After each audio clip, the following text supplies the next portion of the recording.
बार बार intelligence इदारों का नाम लिया जा रहा है, तो भाई शवाहिद देना, शवाहिद दे, हम आपके साथ खड़े हैं। कौम चाहती है कि आप इतने बड़े आईनी कानूनी इंसाफ के ओहदों पे बैठे हैं, तो इसको क्लैरिफाई करें ताकि ये मंतकी अंजाम तक पहुंचे। पगड़ियां उछाली मेरी मां इस दुनिया चली गई।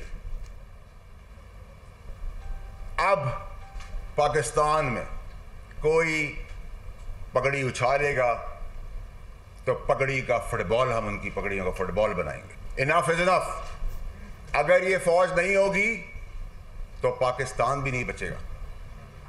ये बॉर्डरों के ऊपर जो शहादतें खून दे रहे हैं, उनकी वजह से हम यहां बैठे हुए हैं। इदारों की मुदाखलत के सबूत हैं तो सामने लाएं, मुदाखलत के शवाहिद ले आएं, हम आपके साथ खड़े होंगे। शवाहिद नहीं तो फिर मसाइल होंगे। उम्मीद है कि जवाब जल्द आएगा, आना चाहिए, लेंगे। सेनेटर फैसल वावडा की अहम प्रेस कॉन्फ्रेंस। कहा, बार बार इंटेलिजेंस इदारों का नाम लिया जा रहा है, किसी पर इल्जाम लगाने से काम नहीं चलेगा। अब अगर कोई पगड़ी उछालेगा तो पगड़ी की फुटबॉल बनाएंगे। इदारों को निशाना बनाना बंद करें। किसी को दोहरी शहरियत के साथ सरकारी ओहदे पर नहीं बैठना चाहिए। सोशल मीडिया पर जारी मुहिम की मजम्मत करते हैं। हमें इंतशारी टोले से पाकिस्तान की जान छुड़वाना है। अब इनसे मामलात पर सुप्रीम जुडिशल काउंसिल को मुदाखलत करना होगी। पाक फौज की कुर्बानियों की वजह से ही हम यहाँ बैठे हैं।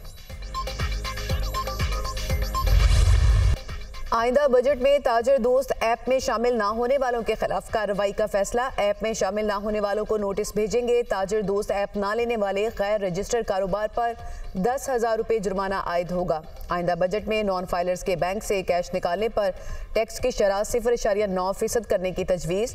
नॉन फाइलर्स के कैश निकालने पर एडवांस टैक्स कीमत में मजीद 15 अरब रुपए से जायद जमा होने का तखमीना। आइंदा बजट में 1300 सीसी से जायद की इम्पोर्टेड गाड़ियों पर मजीद टैक्स बढ़ने का इम्कान। 850 सीसी से जायद की तमाम नई गाड़ियों पर विद होल्डिंग टैक्स बढ़ाने की भी तजवीज़। गैर ज़रूरी और लग्जरी अशिया की इम्पोर्ट पर टैक्स में इजाफा मतवक्के। गैर ज़रूरी और लग्जरी आइटम्स पर ड्यूटी बढ़ाए जाने का इम्कान।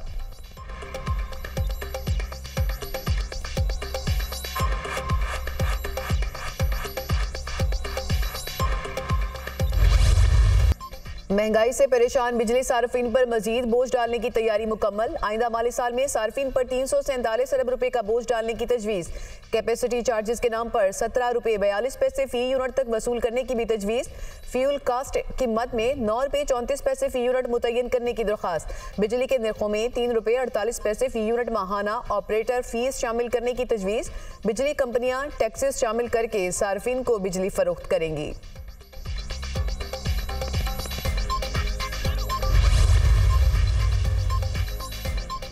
बढ़ते निर्ख के बायस बिजली का इस्तेमाल कम होने लगा। सार्फिन शमसी तवानाई का इस्तेमाल करने लगे। नेशनल ग्रिड से बिजली की खरीदारी में मुसलसल कमी। सेंट्रल पावर परचेजिंग एजेंसी ने नेपरा को आगाह कर दिया। मार्च में बिजली की खपत में मजमूई तौर पर 7.5% कमी। बिजली के इस्तेमाल में सबसे ज्यादा कमी बल्क और घरेलू सार्फिन ने की। घरेलू सार्फिन ने बिजली का इस्तेमाल मार्च में 11.3% और बल्क सार्फिन ने 34.5% कम किया। दस्तावेजात में इंकशाफ। दुबई में गैर मुल्कियों की तकरीबन 400 अरब डॉलर की जायदादों का इंकशाफ। गैर मुल्कियों की जायदादों का डेटा लीक हो गया। सबसे ज्यादा जायदादें खरीदने वाले गैर मुल्कियों में भारतीय शहरी पहले नंबर पर। 29,700 भारतीय शहरियों ने 35,000 जायदादें खरीद रखी हैं। भारतीय शहरियों की जायदादों की मालियत तकरीबन 17 अरब डॉलर है। दुबई में जायदादें खरीदने वाले गैर मुल्कियों में पाकिस्तानियों का दूसरा नंबर। 17,000 पाकिस्तानियों ने दुबई में 23,000 जायदादें खरीद रखी हैं। पाकिस्तानियों की प्रॉपर्टीज की कीमत 11 अरब डॉलर। 19,500 बरतानवी शहरियों की दुबई में 22,000 जायदादें। 8,500 सऊदी शहरियों ने 16,000 जायदादें खरीद रखी हैं। प्रॉपर्टी लीक्स में दुनिया की कई सियासी शख्सियात, हुकूमती एहलकारों, रिटायर्ड सरकारी अफसरान के नाम शामिल।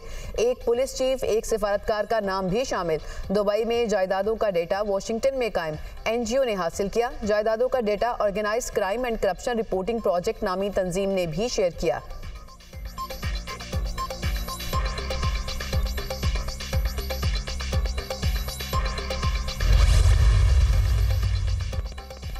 बिलावल भुट्टो और आसिफा भुट्टो के मुल्की और गैर मुल्की एहसासाजात इलेक्शन कमीशन और FBI में डिक्लेयर्ड हैं। बिलावल भुट्टो और आसिफा भुट्टो ने जलावतनी में परवरिश पाई। बेनज़ीर भुट्टो की शहादत के बाद दुबई की इमलाक औलाद को विरासत में मिली। तर्जमान बिलावल भुट्टो का रद्द-ए-अमल, अहलिया के नाम दुबई में खरीदी जायदाद बाकायदा डिक्लेयर्ड है। जायदाद को जमा कराए गए टैक्स गोशवारों में भी जाहिर किया। 1 बरस कबल जायदाद को फरोख्त कर दिया था। फरोख्त करदा जायदाद की रकम से चंद हफ्ते पहले एक और प्रॉपर्टी खरीदी। वज़ीर दाखिला मोहसिन नकवी का बयान, हमारे एहसासाजात पहले से ही डिक्लेयर्ड और अवाम के इल्म में हैं। जायदादें इलेक्शन कमीशन और मुतालिका टैक्स अथॉरिटीज़ में डिक्लेयर्ड हैं। शर्जील इनाम मेमन, दुबई में मेरी प्रॉपर्टी डिक्लेयर्ड है। जब भी अच्छी गाड़ी या प्रॉपर्टी का जिक्र होगा तो मेरा सबसे ऊपर नाम आएगा। प्रॉपर्टी लीक्स की टाइमिंग पर एतराज़ है। फैसल वाबडा का मौक़िफ़, दुबई में एक और अपार्टमेंट का मालिक हूँ। जायदाद को गुज़िश्ता 6 साल से रजिस्टर्ड और डिक्लेयर किया गया। 2018 के नामजदगी फॉर्म्स में भी जायदादों का ऐलान किया। शेर अफजल मरवत का रद्द-ए-अमल।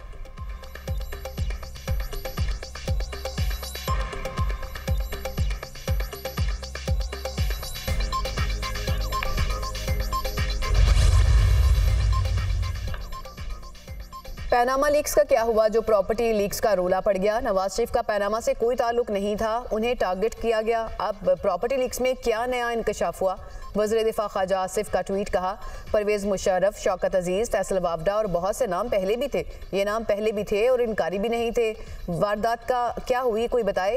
ये पुरानी डब्बा फिल्म का चरबा है, वही कहानी, वही किरदार, वही नाम। नई बात क्या है?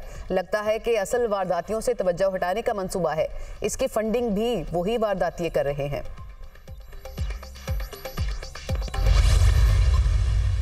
सुप्रीम कोर्ट को नोटिस लेना चाहिए। एक जामे इसके ऊपर जो है वो इन्वेस्टिगेशन होनी चाहिए। $1 अरब के लिए आपने यहाँ बिजली गैस के बिल कहाँ पहुँचा दिए, यहाँ पे लोगों का हशर नशर कर दिया। $11 अरब जो है वो पाकिस्तानियों का बाहर पड़ा हुआ है। किसान रोल रहे हैं और किसानों के पैसे के ऊपर दुबई में प्रॉपर्टीज ली जा रही हैं।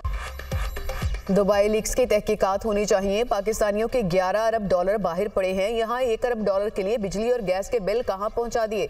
बानी PTI इसलिए बुरे लगते हैं कि वो करप्शन के खिलाफ बात करते हैं। साबिक वफाकी वजीर फवाद चौधरी की मीडिया टॉक, बोले किसान रुल रहे हैं, ये किसानों के पैसे से बाहर जायदादें खरीद रहे हैं। मौलाना फजल रहमान, माहौल बेहतर बनाएं फिर बात हो सकती है। सरबराह अवामी मुस्लिम लीग शेख रशीद का कहना है कि पैनामा के बाद दुबई लीक्स भी हुकूमत के खिलाफ है। सियासत में जोड़ो कराटे होने हैं, अवाम ने वही करना है जो आज़ाद कश्मीर में लोगों ने किया। हुकूमत के रिंग पिस्टन बैठे हुए हैं, प्लगों में कचरा फंसा है।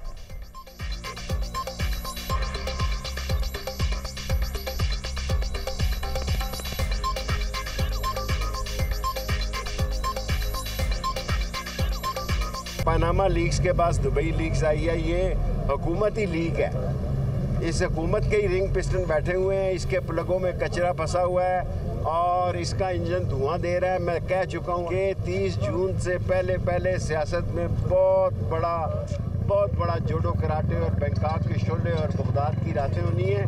और कौम जो है, कौम ने वही करना है जो कश्मीर में किया। हमारे पास ये कानून ज़रूर मौजूद है कि अगर कोई पाकिस्तानी बाहर मुल्क में जुर्म करता है तो वो पाकिस्तान में सज़ा होगी, लेकिन ये कोई जुर्म नहीं है कि आप बाहर इन्वेस्ट करें। अलबत्ता ये ज़रूर जुर्म है कि अगर आप अपने पैसे को अकाउंट फॉर नहीं कर सकते, अपनी प्रॉपर्टी को आप डिक्लेयर नहीं की हुई यानी आपने छुपाई हुई है, फिर आपके खिलाफ कार्रवाई होगी। बैरून मुल्क प्रॉपर्टी खरीदने की कानून में ममानियत नहीं। प्रॉपर्टी खरीद कर डिक्लेयर ना करने पर कार्रवाई हो सकती है। पाकिस्तान रूल ऑफ लॉ, सियासी इस्तेहकाम का माहौल पैदा करे तो इन्वेस्टमेंट मुल्क में हो सकती है। पाकिस्तानी अपने मुल्क में सरमायाकारी करना चाहते हैं, लेकिन यहाँ वो माहौल नहीं है। चेयरमैन PTI बैरिस्टर गौहर की मीडिया टॉक, शिबली फराज ने कहा कि चोरी का सारा पैसा मुल्क से बाहर भेज दिया गया। बानी PTI ने कई साल पहले कहा था कि लोगों की $11 अरब की जायदादें बाहर हैं। इशराफिया को मुल्क से कोई दिलचस्पी नहीं।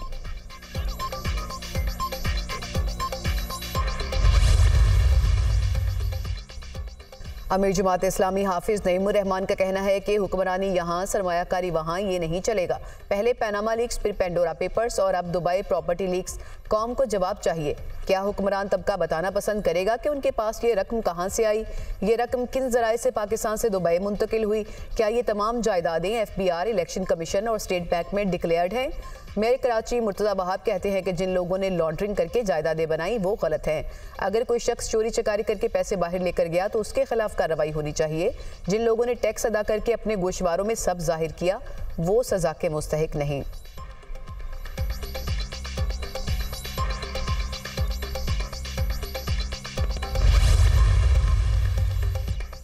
वज़ीर आला खैबर पख्तूनख्वा और गवर्नर की जंग में शिद्दत आ गई। गवर्नर फैसल करीम कुंडी के केपी हाउस इस्लामाबाद आने पर पाबंदी आयद। वज़ीर आला अली अमीन गंडापुर ने केपी हाउस से गवर्नर की एनेक्सी का सामान बाहर निकलवा दिया। वज़ीर आला खैबर पख्तूनख्वा अली अमीन गंडापुर 3 रोज से केपी हाउस इस्लामाबाद में क़याम पजीर हैं। सूबाई काबीना की मंजूरी के बाद गवर्नर केपी की एनेक्सी खाली कराई गई।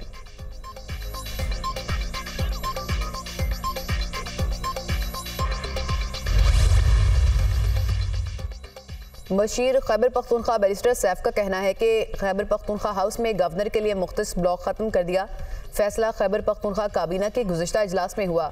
वज़रा और मेंबरान असम्बली के लिए रिहाइश का मसला दरपेश था। गवर्नर एनेक्सी फ़िलहाल मेंबरान सूबाई असम्बली और वज़रा इस्तेमाल करेंगे। गवर्नर के लिए केपी हाउस में मुतबादिल रिहाइश का बंदोबस्त जारी है। गवर्नर फ़िलहाल सिंध हाउस में क़याम का बंदोबस्त करें।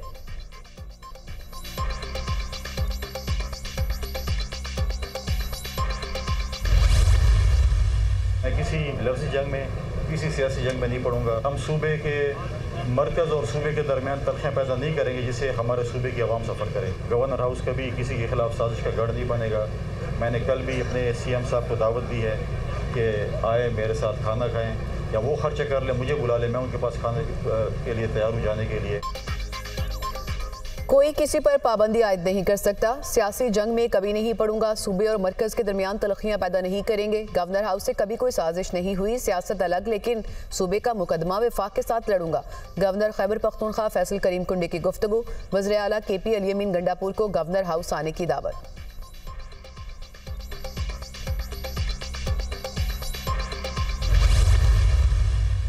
लोगों की बेइज्जती करना, लोगों के ऊपर झूठे इल्ज़ामात लगाना और या उसके ऊपर सस्ती शोहरत हासिल करने की कोशिश करना, जो हद तक मेरी की गई है वो वो 3 मिलियन से ज़्यादा की जो है उस पर डैमेजेस जो है वो बनते हैं। 180 डेज़ के अंदर इस पूरी प्रोसीडिंग्स को कंप्लीट होना है। 21 दिनों के अंदर की 3 तारीखें, उसी जो है वो नोटिस के बाद वो 3 तारीखें उनको दे देंगे कि ये आपकी तारीखें हैं, इसके ऊपर आपने तशरीफ़ लाकर जो है वो आपने अपना जवाब जमा कराना है।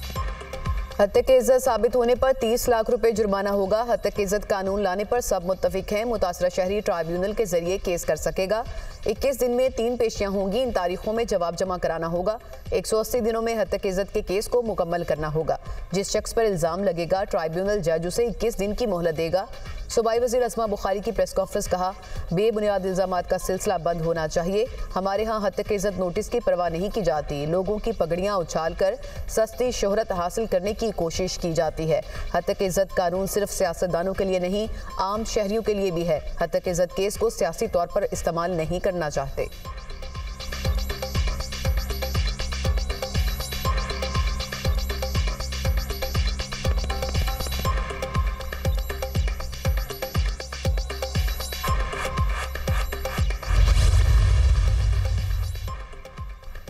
साबिक वज़ीर आला चौधरी परवेज़ इलाही का कहना है कि पाकिस्तान के मौशी और सियासी हालात बानी PTI से मुज़ाकरात के बाद ही बेहतर हो सकते हैं। बानी PTI ने पाकिस्तान की सलामती और तरक्की के लिए मुज़ाकरात की हामी भरी। बानी PTI की रिहाई का खौफ जाली हुक्मरानों को चैन से नहीं बैठने दे रहा। हर मसले का हल मुज़ाकरात के जरिए निकाला जा सकता है। लगता है नून लीग मुज़ाकरात के लिए संजीदा नहीं। नून लीग में 2 बयानियाँ चल रहे हैं, एक मुज़ाकरात के हक में है और दूसरा हुक्मरान तबका मुज़ाकरात से फ़रार चाहता है।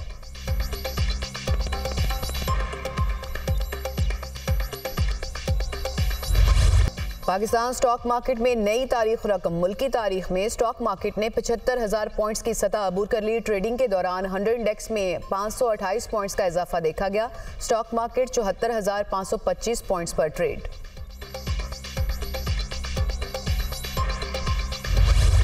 IMF के साथ तय अहदाफ की खिलाफ वर्जी। पावर सेक्टर के गर्दिशी कर्ज में 150 अरब रुपए का इजाफा। रवा माली साल के अख्ताम तक पावर सेक्टर का गर्दिशी कर्ज 2500 अरब रुपए तक पहुंचने का खदशा। IMF का गर्दिशी कर्ज कंट्रोल न होने पर तशवीश का इजहार। रवा माली साल के अख्ताम तक शराइत के मुताबिक पावर सेक्टर का गर्दिशी कर्ज 2310 अरब पर कंट्रोल करना था। IMF ने वजारत तवानाई से गर्दिशी कर्ज में इजाफा रोकने के लिए प्लान मांग लिया। वजारत तवानाई की गैस सेक्टर का गर्दिशी कर्ज कंट्रोल करने के लिए टैरिफ रीबेसिंग बरवक्त करने की यकीन दहानी।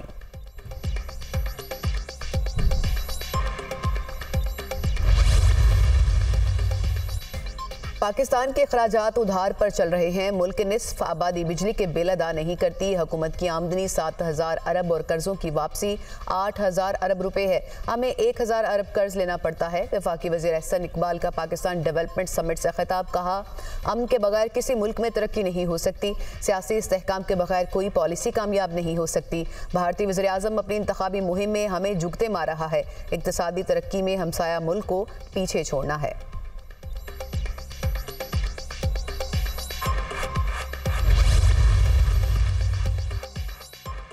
नायब वज़ीर आज़म और वज़ीर ख़ारजा इसहाक़ डार की चीन के एग्जीक्यूटिव नायब वज़ीर आज़म से मुलाकात। तजारत, इक़्तिसादी ताउन और सरमायाकारी समेत दो तरफ़ा ताल्लुकात के मुख्तलिफ पहलुओं पर तबादला ख़याल।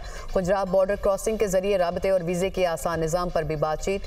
चीन के एग्जीक्यूटिव नायब वज़ीर आज़म का बाहमी खुशहाली और तरक्की के लिए सी पैक मनसूबों पर तेज़ी से अमल दरामद की अहमियत का इयादा।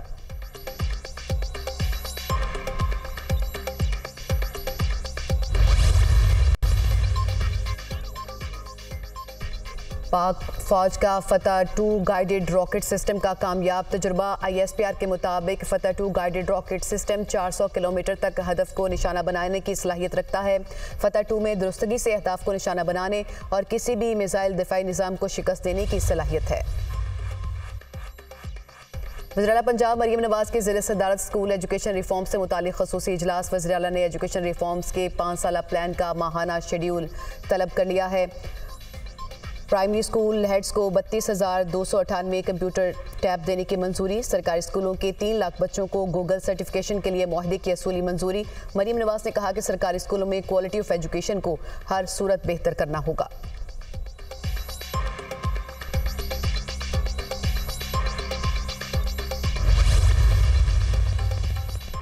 गालम गलोच के एदादोशुमार जारी हों तो पाकिस्तान पहली पोजीशन पर आएगा। जिस तरह PIA में तबाही हुई, इसी तरह यूनिवर्सिटीज़ में तबाही हो रही है। कुछ लोग स्कूलों को तबाह करके कह रहे हैं कि हम इस्लाम की खिदमत कर रहे हैं। यूनिवर्सिटीज़ पाकिस्तान का मुस्तकबिल हैं। मुनज़्ज़म तरीके से पाकिस्तान के मुस्तकबिल को तबाह किया जा रहा है। मुल्क में सब कुछ आहिस्ता आहिस्ता ज़मीन बोस हो रहा है। Chief justice Pakistan. मुल्क भर के सरकारी यूनिवर्सिटीज़ में मुस्तकिल वाइस चांसलर्स की तैनातियों का केस। 66 यूनिवर्सिटीज़ में वाइस चांसलर के लिए इजाफी चार्ज दिया गया है या फिर खाली हैं। रिपोर्ट अदालत में पेश। चीफ जस्टिस ने रिमार्क किया कि महकमा तालीम में बैठे अफसरान क्या मक्खियां मार रहे हैं।